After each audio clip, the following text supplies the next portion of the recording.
Welcome to the Cohort E TIA Application Mechanics and Support webinar.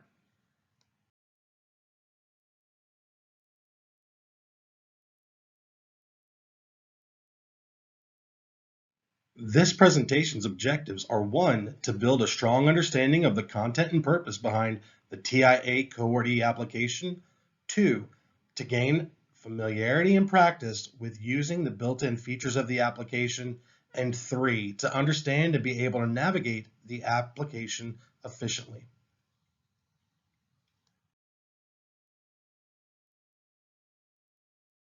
There are 2 steps for a district to be approved for a local designation system. The first is the application approval, which happens before the data capture year. It documents the district's plan and is sent to and approved by TEA.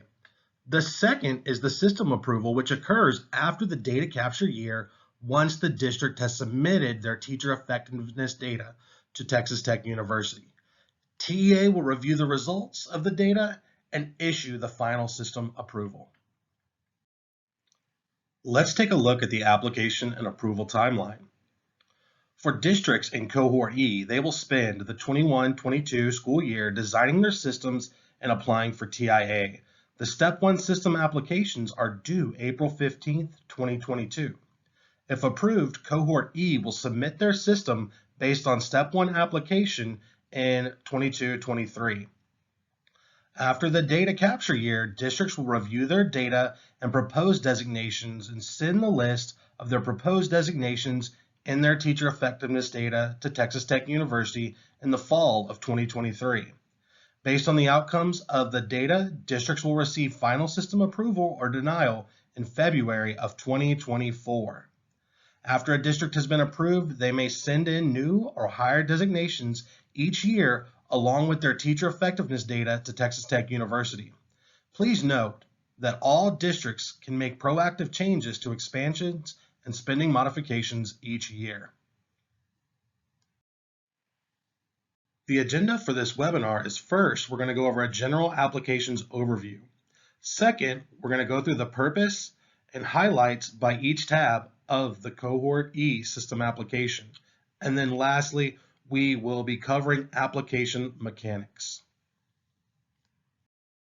Let's begin with an overview of the Cohort E application process.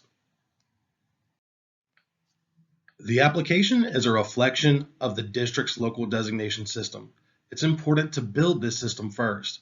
There are many parts to building a system, including teacher feedback, creating processes to measure student growth, teacher evaluation procedures, etc. If you start out with the application, then build the system, it may not work. It's better to build the system first to ascertain what is needed to meet the standards of the application, build confidence in the system, and work out any roadblocks on the path to success. Here is a handy checklist for application submission. After building your system, the following actions need to be taken. Complete the application for Cohort E. This can be a very time-intensive process. Make sure the proper amount of time is allocated for this task. It is due April 15th. Number 2, submit teacher email addresses to Texas Tech for the teacher buy-in survey, also due by April 15th. Number 3, ensure a plan to secure the superintendent's signature to be uploaded with the signed attestations. Number 4, make sure all attestations have been signed. And number 5, upload application and attestations to the Qualtrics application link. Now, let's take a look at the Cohort E application and approval timeline. The Cohort E application and approval timeline consists of the following important dates. April 15th is the application deadline. After that, we will score the application and provide an official notification and feedback on your application status by late May of 2022. If revisions need to be made, districts will have until June 30th, 2022 to resubmit their applications. And lastly, system applications final notice will take place on August 2022. Now let's take a look at some of the tabs and features in the Cohort E application. The application is filled out in Microsoft Excel. The tabs are organized by district weighting, student growth, teacher observation, etc. Included in the application is a Directions tab with comprehensive directions on how to fill out each section. There is one tab for each respective growth measure, meaning SLO, Portfolio, Pretest, Post-test, and VAM now all have their own tab. The application consists of a mix of drop-down menus, yes/no questions, and short answers. We will review the functionality of each of these tabs throughout the presentation. When building your local designation system, 3 questions need to be answered and will serve as the foundation for building out your application. The first question is, who can earn a designation? Are we going to designate all eligible campuses and teaching assignments, or will we be selective this year and look to expand in the future? The second question is, how will we designate our teachers? How will we weight student growth and teacher observation? Are there any additional components we should include? If we are including additional components, such as student surveys, what is the rationale to including these components? And the third question we need to answer, we need to decide on how and when we will compensate our teachers. Will the full allotment be distributed directly to the teacher? When will we distribute the allotment? At the beginning of the school year? At the end of the school year? These are local decisions that must be considered early when building your local designation system. The Cohort E TIA application can be found by visiting www.tiatexas.org and clicking on the Resources tab at the top of the page, then the System Application tab. Take a moment to open up the Cohort E application as we will be referencing it throughout this presentation. Now that we have our application downloaded, let's begin by looking at the District Info tab. The District Info tab is the foundation that holds up the pillars of the other tabs on the Cohort E application. The District tab info populates information into other tabs such as campuses in the district. It is important to remember to complete the District Information tab before entering information into any other section of the application. Let's take a look at the District Info tab. First, we will select our ESC. For the purposes of this presentation, I'm going to select ESC 13 since I'm in the Austin area. So we will click on this first one. It says ESC region served. Scroll down and we're going to select our ESC. If you notice to the right, there's a completion tracker here. We're at 7%. The next thing we're going to do is select our district. So it's right under where we select our ESC. There's a drop-down menu. I'm going to click on this. If we notice it is blank right now, that means it is loading. So we need to give it just a few seconds and oh, here we go. It's loaded up and we can select our district. And so I live in Hutto, Texas, right outside of Austin. And so that's what I'm going to select. We now have our district selected.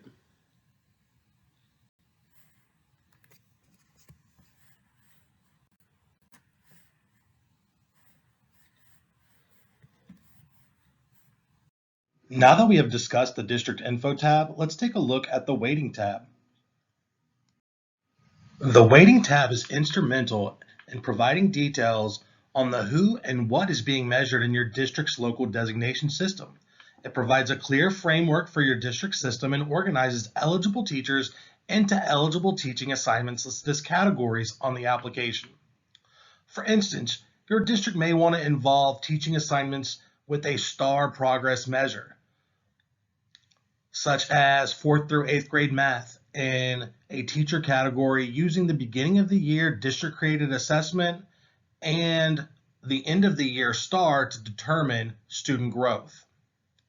That would be considered one eligible teaching category. Districts can pick from a variety of growth measures including pre-test, post-test, SLO, portfolio, or value-added measures. Additionally, it serves as a reference on which student growth measures your local designation system will use for each eligible teaching assignment and allows for a mix of different student growth measures to be used and weighted differently in each assignment. The weighting tab is to serve as a reference point for districts to use when filling out the other tabs by being a one-pager with vital information. In the weighting tab, districts can choose their categories of teaching assignments. By definition, a category of teachers is the group of eligible teaching assignments that have the same observation rubric at the same weight and the same student growth measure at the same weight. For example, all 8th grade social studies teachers could be made into a teacher category using SLO as the growth measure weighted at 50% and an appraisal weighted at 50%. It would be a local decision on how you want to decide teacher categories and weights. A category could be defined as all teachers with the STAR progress measure, all pre-K teachers, only 5th grade science teachers, etc. Again, this is a local decision. Optional district criteria does not affect the category or data submission, but can be used by the district to determine who will be put forth for designation and who won't. Let's take a look at this exemplar. In the first column, teaching category / group, this district has selected 1st through 5th reading and math, as well as 2nd through 8th grade science teachers.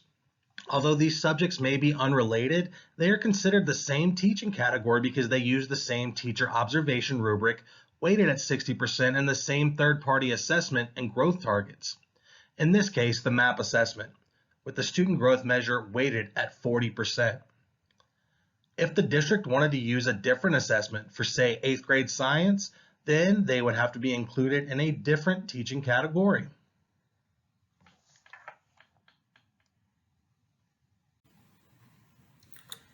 Now that we've discussed the weighting category, let's look at an example of how we would fill this out. The first thing we're going to do is for category 1, for this example, I am going to use my 8th grade social studies teachers. This is my category. Remember, your category can be whatever you want it to be. Perhaps you want to put your STAR progress teachers in there. You could write STAR progress right there.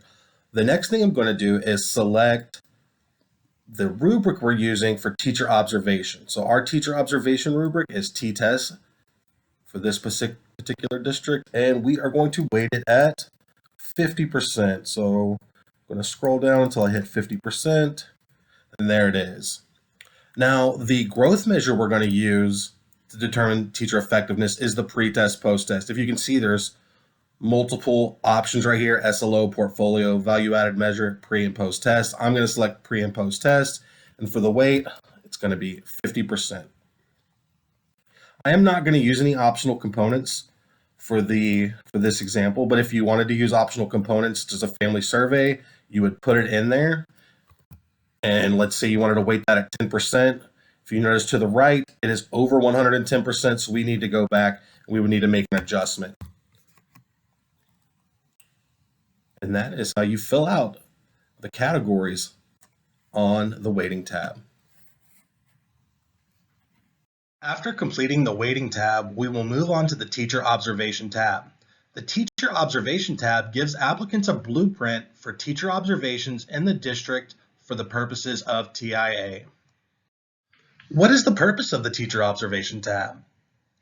Well, it gives districts the opportunity to explain how their appraisal system works, certification requirements for appraisers, and annual training updates. The teacher observation tab also lets districts explain how appraisers calibrate at both the district and campus level. It provides an opportunity to look at appraisal data for trends and how trends will be addressed when skew is found. In this section, districts will also outline procedures for reviewing correlation trends with teacher observation and student growth data. Lastly, it provides a place to outline requirements for annual appraisal, observations, walkthroughs, etc. Let's take a look at the teacher observation tab. At the bottom of the spreadsheet, you'll notice right here, it says teacher observation. You'll click on that. And in part A, what we're doing is we're going to choose our rubric. There's a drop-down menu I'm going to go ahead and select T-Test right here as our teacher observation rubric. Now, it's asking how often are appraisers required to recertify? And so for mine, what I'm going to do is I'm going to say we recertify once a year. And then how often are appraisers required to recalibrate to the scoring rubric?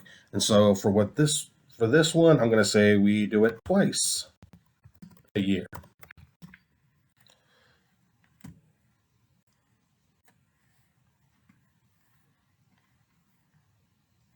Next, we would scroll down and fill out section B. Depending on the district, if we're in a district with 3 or more appraisers or 1 or 2 appraisers, we're going to fill these out accordingly. Some of the smaller districts may only have 1 or 2 appraisers, where some of the larger districts will have 3. And we're going to fill this information out here. We would then move to part C of the rubric, which is a district review of teacher observation trends. We're going to fill out the tab on observation trends. Perhaps we noticed a trend that fine arts courses were appraised with higher ratings than English 1 courses. We would want to identify that skew in this section. Next, we would move to part D, where we would indicate how we identify and plan to address the root cause of skew in our student growth to teacher observation data. So this is going to be our plan on how we're going to address the skew in our teacher observation data. And then part E, it identifies our observation and feedback schedule. How many times are we going to go through teachers' rooms, doing walkthroughs, number of full scored observations, all that kind of good stuff is going to go right here. And then in part F, this is the last part, and it is the district's outline on how their local designation system aligns to TEA statewide performance standards for teacher observation. A note on teacher appraisal waivers. During the data capture year, all teachers in eligible teaching assignments must be appraised. Districts must have observation and student data from the capture year for all teachers in a district system. After the data capture year, it's recommended that teacher observation data and student growth data are submitted to Texas Tech for as many eligible teaching assignments as possible. Additionally, any teacher put forth for a higher designation must have their teacher effectiveness data submitted. After a teacher has earned a designation, it's a local decision on if a teacher may opt out of their appraisal. Remember, appraisals must be in compliance with statutory law. If teacher observation data is not submitted during the data capture year, Texas Tech may be unable to complete the data review, potentially meaning that districts do not receive the allotment. Best practice is to submit as much teacher data as possible to pass the data review.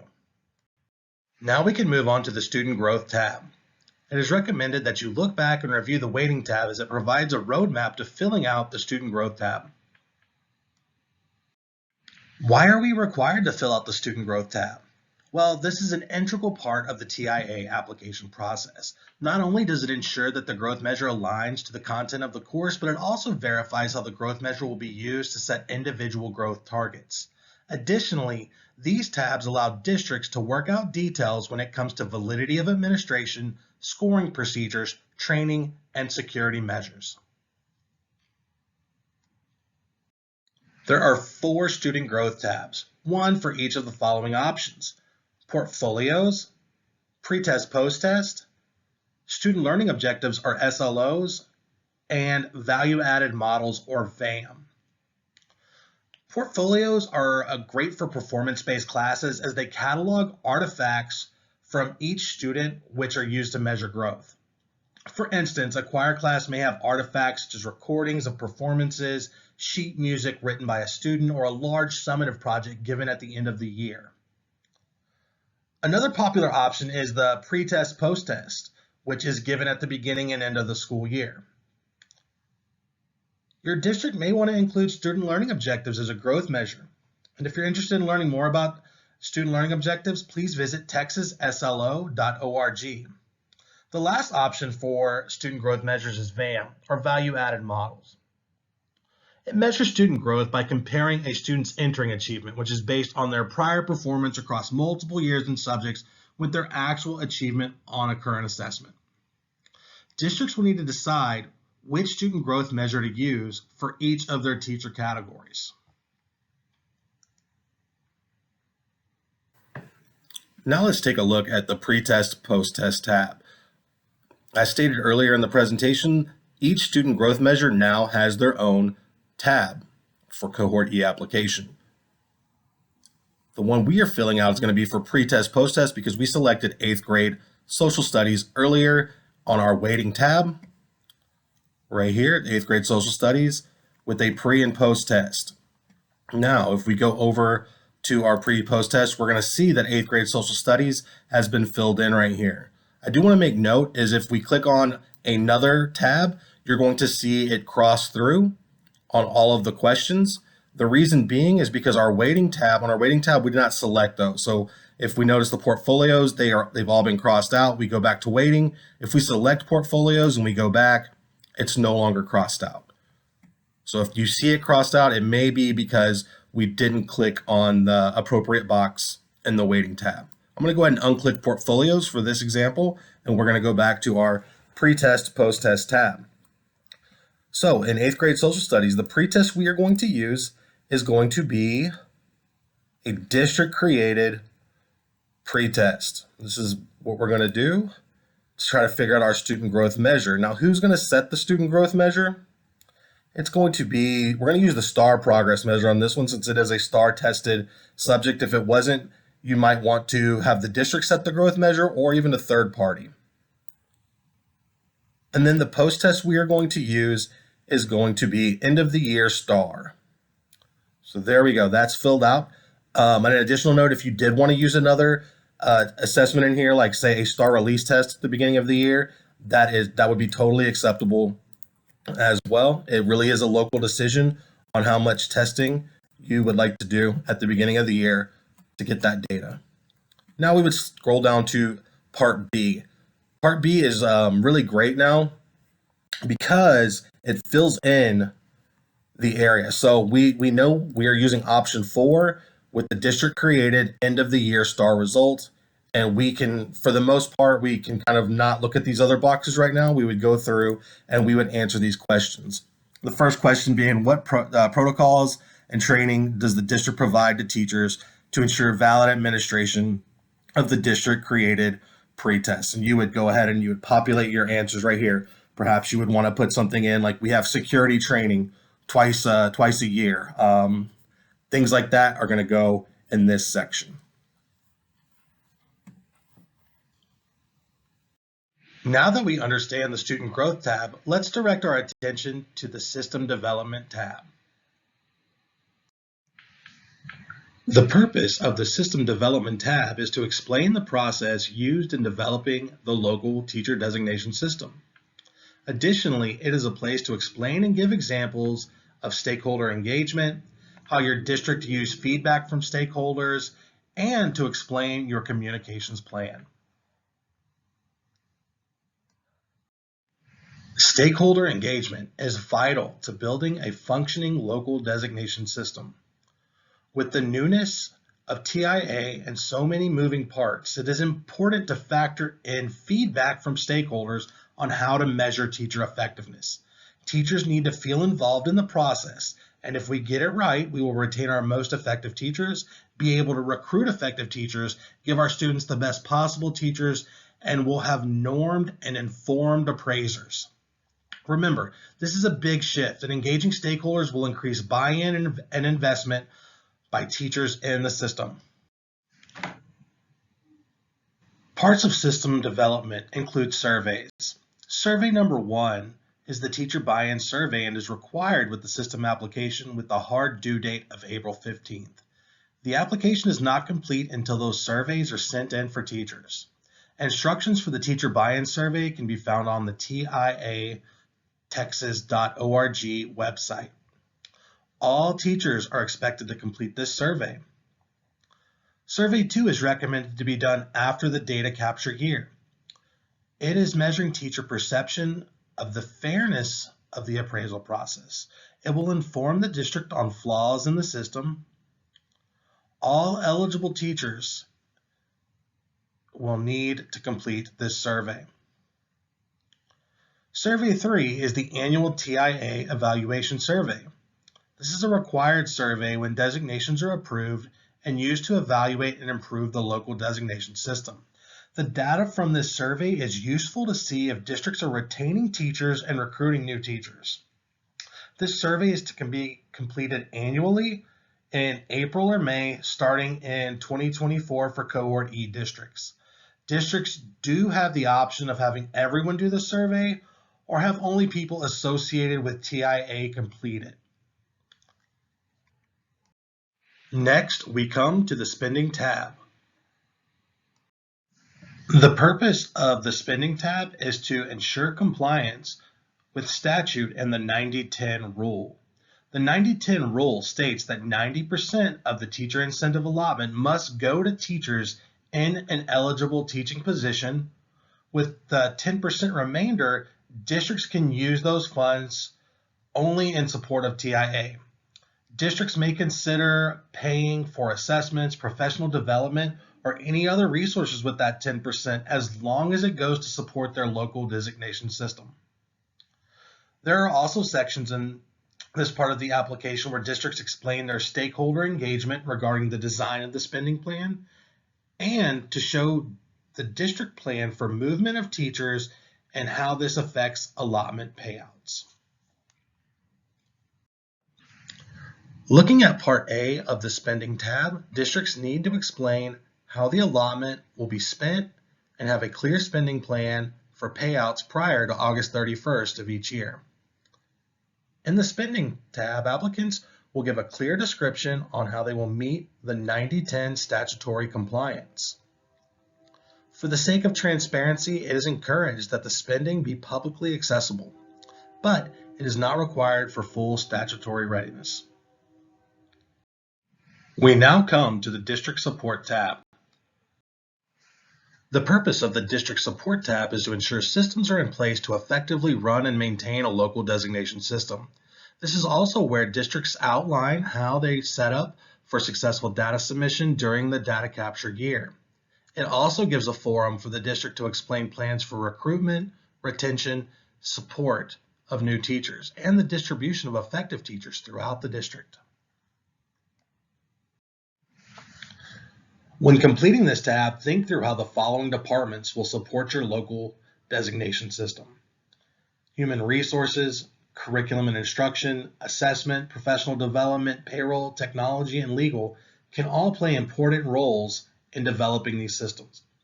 For instance, payroll will support in dispersing the allotment. Perhaps professional development will be focused on teacher observation and calibration to support correlation efforts for the district, while the assessment team is vetting assessments that measure student growth.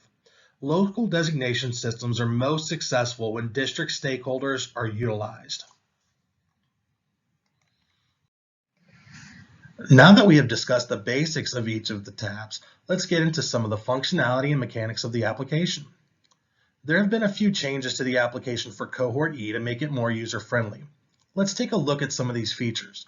Remember, the TIA Cohort E application can be downloaded from tiatexas.org by clicking on the Resource tab, then on the application. We will begin with the Weighting tab.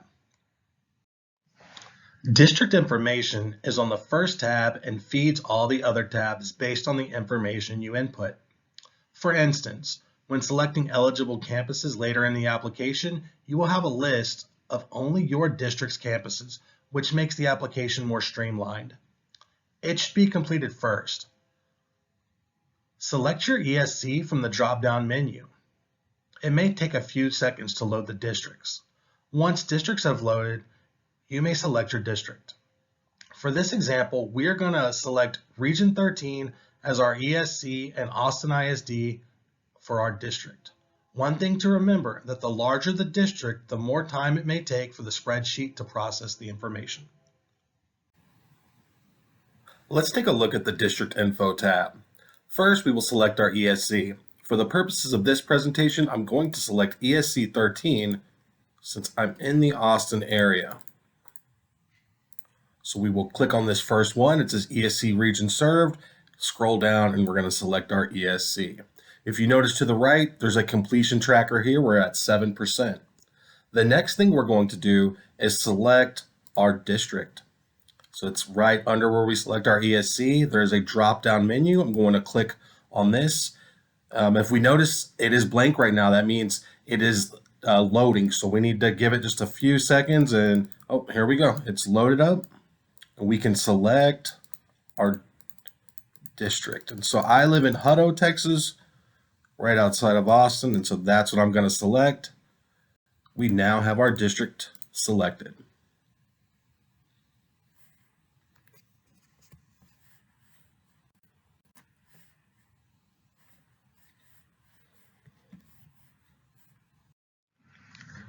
The Weighting tab is instrumental in providing details on the who and what is being measured in your district's local designation system. To complete the Weighting tab, we need to determine which of our teachers will be eligible for TIA, the performance components for each teacher category, and how the components will be weighted. Key questions to answer on the Weighting tab. First question is, which teachers are going to be eligible to earn a designation? So what we need to do is consider which ones we're going to put forth to be eligible to earn a designation. For instance, some districts may want to make only teachers with a STAR progress measure eligible for designation, while other districts may choose to pilot the initiative with only their kindergarten through 5th grade teachers. And still yet, some districts may want to make all teachers eligible. This is a local decision that is impacted by many factors. The second question we need to look at is, which observation rubric am I using to evaluate my teachers? The teacher observation component must be based on a strong teacher observation rubric. There are pre-approved rubrics such as T-Test, Danielson, Marzano, and the NIET TAP.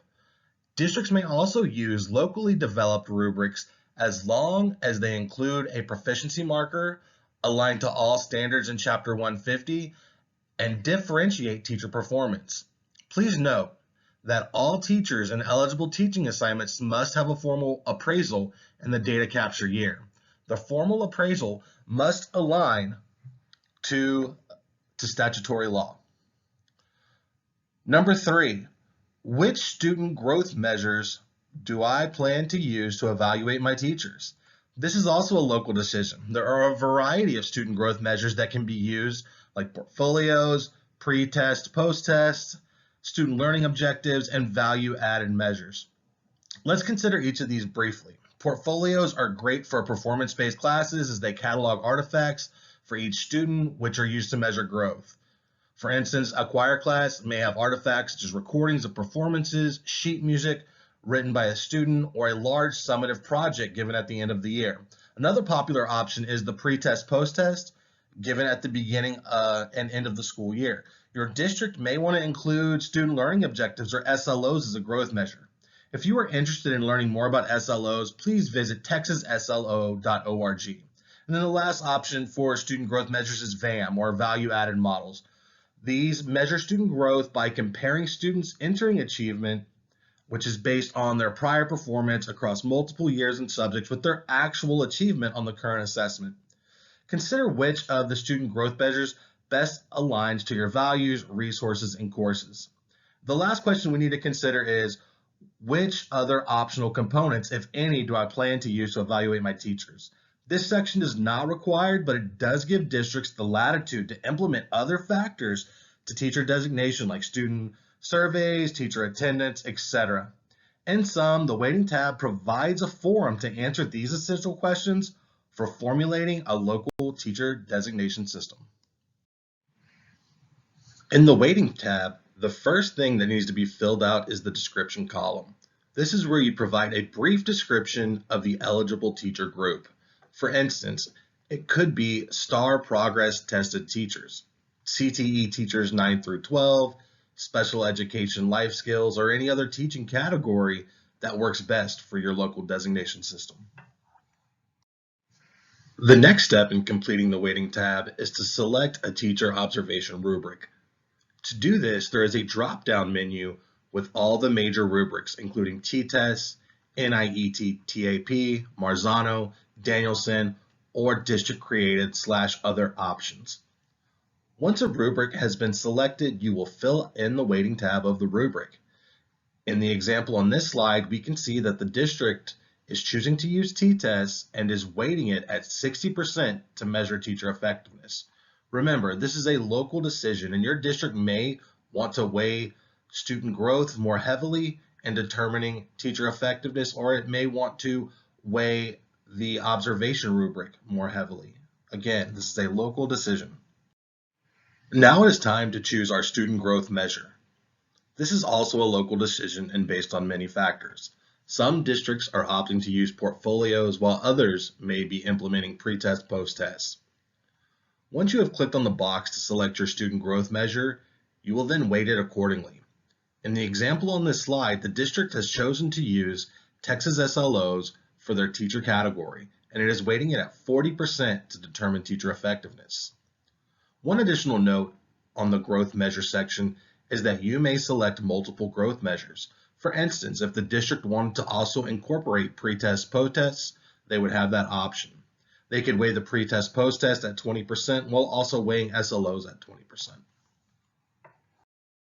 After determining and weighting our student growth measures, we need to consider if we want to use optional components in determining teacher effectiveness. This could be through the use of family surveys, student surveys, or another means such as Domain 4 on the T-tests, or even teacher attendance. For example, a district may want to give a 5% weight to the student survey and a 5% weight to the family survey to complement their appraisal and student growth data. Great job! We have completed the weighting tab for the teacher category. Once completed, the total weight should be 100%. If the weight is not 100%, we will need to go back and adjust our numbers accordingly. This is now an opportunity for you to fill out the weighting tab on your application. If you have not determined what eligible teachers your district is going to use, follow along using my example. Let's take a look at the weighting tab on the TIA application. So on the weighting tab, we are right here. What this district wants to use is for the teacher category, they're going to go with STAR, Progress, Measure Teachers.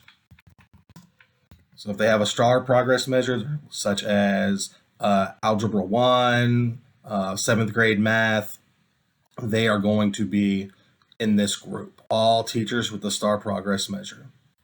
Now, if we look over in the second column, it's asking us to select the teacher observation rubric. We're going to select our rubric, and we are going to weight it at 60% to measure teacher effectiveness.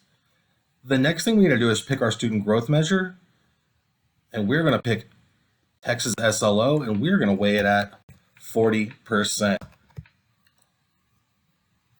Step 4 of filling this out would be to select optional components. For instance, a family survey. Maybe we'd want to weight that at 10%. And then step 5 would be to check your total weight. If we look at our total weight right here, it is at 110%. So I'm going to go back and change this out to 50% for our rubric, for our observation rubric, and we should be at 100%. We are, and this category is finished. We now move on to our next category.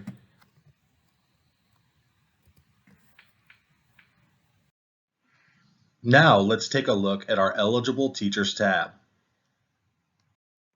To complete the Eligible Teachers tab, we need to determine what service IDs are associated with each eligible teacher category from your weighting tab. For instance, when we selected STAR Progress Tested Teachers, we would want to select our 4th through 8th grade reading, English 2, 4th through 8th grade math, and Algebra 1. We can determine the service IDs for each of these teachers by viewing the first populated column in the application. Once we have found the service ID, we can now assign those to our eligible teaching categories. Why Service IDs Now? Service IDs are new to the TIA application. They were implemented to provide universal naming of eligible teacher groups by subject and grade level. Additionally, Service IDs add more transparency for eligible teachers and provide for continuous improvement in data processing. A question that comes up quite often is X teacher eligible for our local designation system? By completing the Eligible Teachers tab and using Service IDs, districts can quickly ascertain which assignments on their campuses are eligible. It also provides insights into if a teacher's workflow matches their Service ID. What is a Service ID? Why is it needed? And how do I find my Service ID? Service IDs identify the subject and grade level that the eligible teacher is teaching. This is used during the data validation process, specifically in Check 7 and 8. Service ID is also used to verify if the teacher is in an eligible teaching assignment as laid out in their TIA application. A good point of contact to learn more about Service IDs is your PEIMS coordinator or data auditor. Once Service IDs have been selected, we can then match them to the service descriptions we created on the Weighting tab. The teacher categories you created on the Weighting tab will appear in the table on the left. This can be used as a point of reference to complete this tab. In the table on this tab is a list of all Service IDs available statewide. Select all the service descriptions that apply to each of the teaching categories you listed on the Weighting tab and assign the corresponding eligible teacher category number, column H, to each applicable service description. Any service description not assigned an eligible teacher category will be considered not eligible to earn a designation. This is now an opportunity for you to fill out the Eligible Teachers tab on your application. If you have not determined what eligible teachers your district is going to use, please follow along using my example. Let's now take a look at the Eligible Teachers tab. The Eligible Teachers tab is right next to the Weighting tab. This is a new tab for the Cohort E applicants. This tab is pretty intuitive. It helps you to drill down the information pretty quickly to find those service IDs. Let me go ahead and clear all of my fields and we'll walk through how to use this feature. So it's asking, does this district currently use service IDs? I'm going to go ahead and select yes. And then it's asking, what subjects are we looking for? I'm going to go ahead and go back to that social studies example we were talking about earlier. I'm going to select social studies, and then I'm going to select our grade 8. So I'm going to click off of everyone that's blue, and there should just be grade 8 left. There is, and what I'll do now is I'm going to go over here and put this into my eligible teaching category. I'm going to click on the blue box and I'm going to say this is teaching category 1. Now we could do this for many different subjects. For instance, let's say we wanted to do it for our PE class. We could do that as well. And we may be looking at grades 9 through 12. And if we created another category, we could just, we would say that this is category 2. So it says grades 7 through 8. Oh, sorry. Remember, they need to be blue. If they're blue, if they're highlighted in blue, then they will pull up. Let's go ahead and select 9 through 12 to be blue. Here are all of our classes for physical education. I'm going to go ahead and type in 2 right here as a teacher category, so you can fill this in manually as well. You don't have to use the drop-down menu. And we now have our second category of teachers. Our first was our 8th grade social studies. And our second is our physical education classes.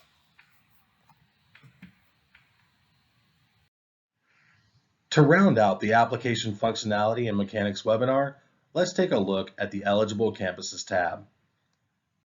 The Eligible Campuses tab will provide a list of all campuses in your district, which is determined by the information that you put in the District Info tab.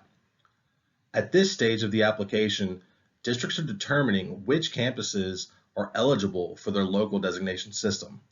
To select a campus, click on the yes if they are participating in the local designation system and click no if a campus is not participating. For each campus, please verify if the campus is considered eligible under your local designation system. Please consider all campuses, including JJAEP, juvenile detention centers, 1882 partnerships, etc., when making your determination. Please make a yes/no selection for each campus listed below. This is now an opportunity for you to determine which campuses are eligible on your application. If you have not determined what eligible campus your district is going to use, please follow along using my example. Let's take a look at the Eligible Campus tab. If we notice on the spreadsheet, it is the fourth tab right next to Eligible Teachers. We're going to verify if a campus is eligible or ineligible under a district's local designation system. Since we chose 8th grade social studies as our earlier example, we're going to go with middle school campuses in this district. It looks like this district has 2 definite middle schools, and so we are going to select yes, this is an eligible campus, and this is an eligible campus. Now, what we don't want to do is forget our JJAEP, as we may have some 8th grade students there to take the social studies star in 8th grade. So let's go and let's find our JJAEP. And that has been selected. For our remaining campuses, since they are not a part of our local designation system currently, we're going to just go through and select no for each of these campuses.